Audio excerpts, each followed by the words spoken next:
41 million young Americans between the ages of 18 and 27 will be eligible to vote this November. Analysts say they could make a difference in the presidential election, not because of their age, but because of who they are.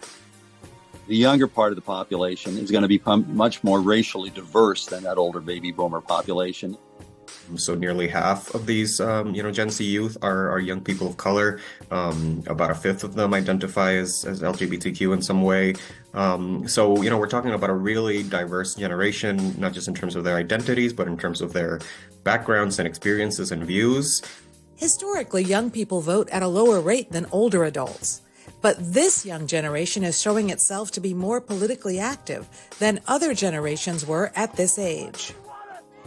So one of the big stories in recent election cycles has actually been a big increase in youth voter turnout among youth. We estimate that 39% of them voted in 2016 and 50% in 2020.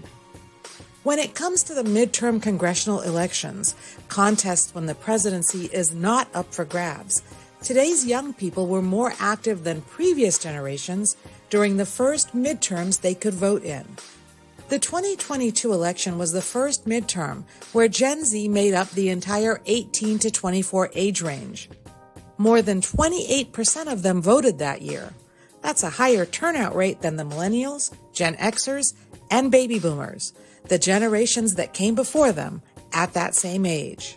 28% of eligible young voters voted in 2018.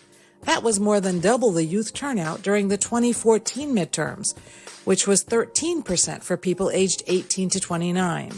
23% turned out in 2022. Medina says young voters are motivated by issues that touch them directly, like school shootings and the economy. And we're really talking about a generation of young people that has embraced their power, their desire to make change, and has been making good on that, both at the ballot box and beyond. In the 2022 midterms, young people overall voted for Democratic candidates more than Republicans, but young women voted for Democrats at a higher rate than young men.